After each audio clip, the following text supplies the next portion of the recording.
Hello students, आज हम बात करते हैं अपने टॉपिक नंबर 5 की, जो कि हमारा क्लास 6 to 8 है। टॉपिक नंबर 5 लीनियर इक्वेशंस, यानी कि रैखिक समीकरण। तो सबसे पहले इस टॉपिक को समझने के लिए, इससे रिलेटेड क्वेश्चंस को सॉल्व करने के लिए हमें इसके बारे में जानना जरूरी है कि होता क्या है लीनियर इक्वेशंस। यानी कि सबसे पहले हम इसकी डेफिनेशन देखेंगे कि किस इक्वेशंस को लीनियर इक्वेशंस कहा जाता है। तो देखिए आप, an equation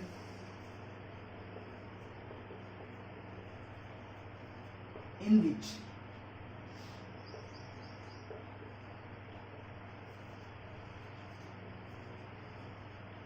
the highest power of involved variable is 1, then it is called linear equation. यानी कि क्या मतलब क्या है इसका, इसको हम डीपली देखेंगे, एक्सप्लेनेशन देखेंगे इसकी।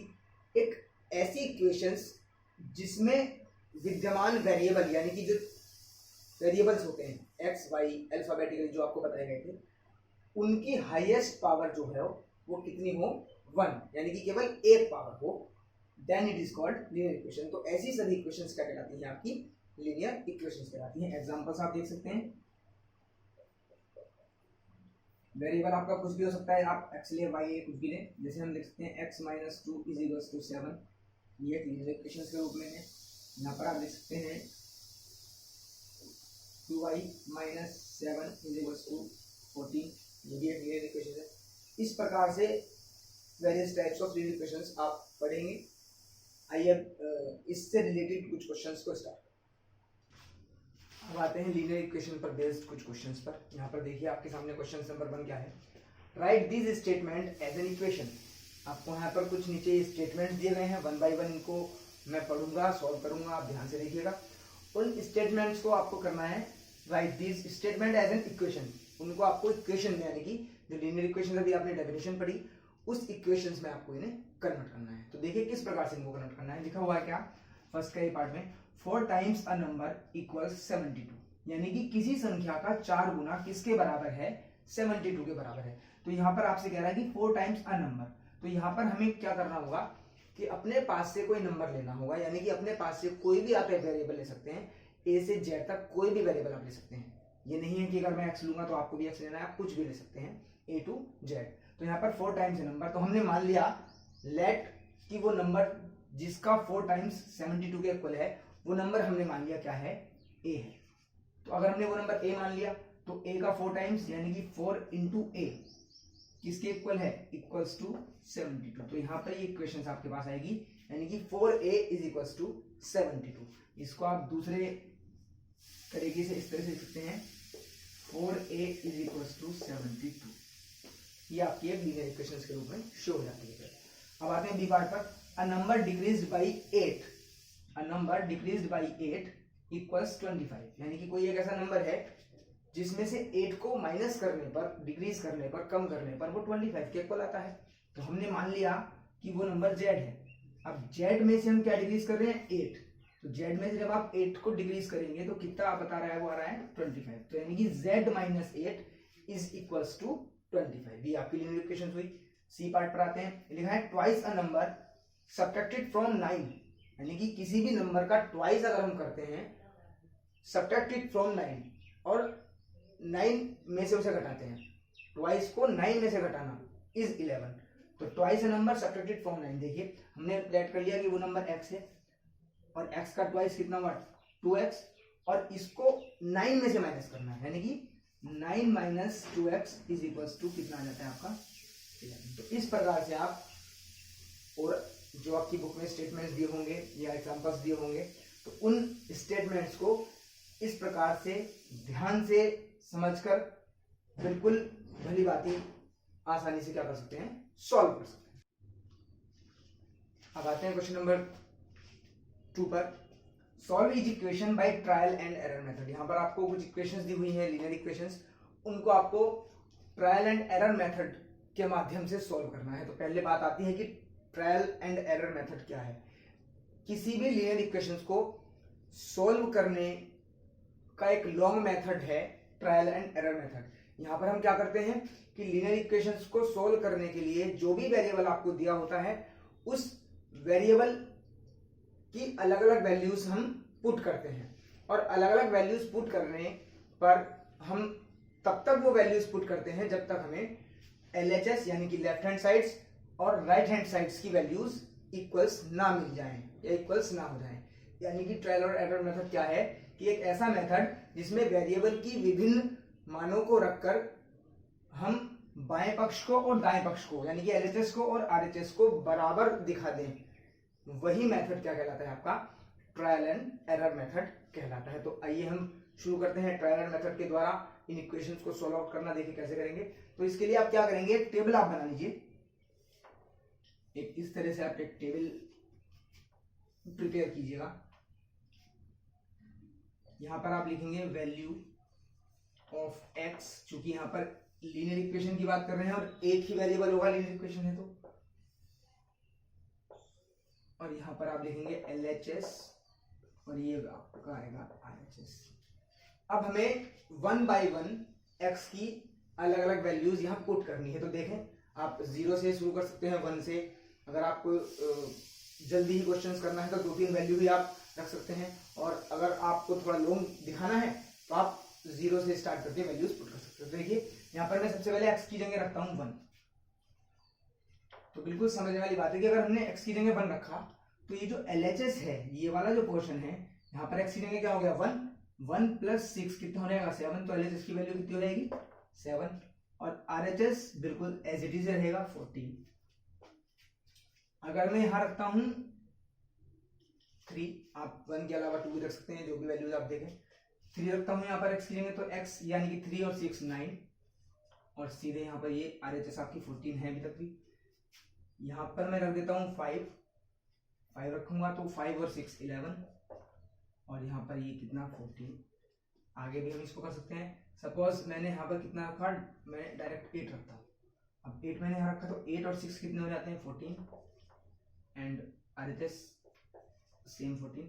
तो यहाँ पर हम देख रहे हैं क्या कि x की वैल्यू 8 रखने पर LHS और RHS आर इक्वल, दोनों क्या हो जाती हैं, इक्वल हो जाती हैं। तो यहाँ पर हम कहेंगे क्या कि जो x का मान है यानी कि x की वैल्यू जो 8 है, यानी कि लिख सकते हैं क्या, so x is equals to 8 is the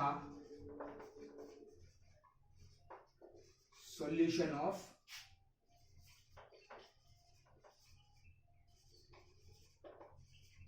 given equation. यानी कि जो x इक्वल 8 आया वो इस दी गई इक्वेशन का क्या है, सॉल्यूशन है। क्यों?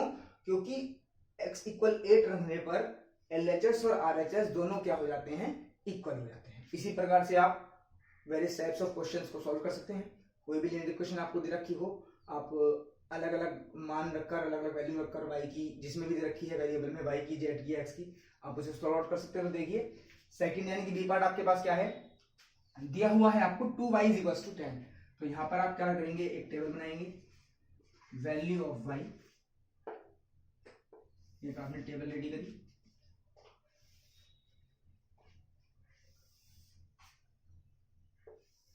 यहां पर आप रखेंगे LHS और यहां आप रखेंगे RHS।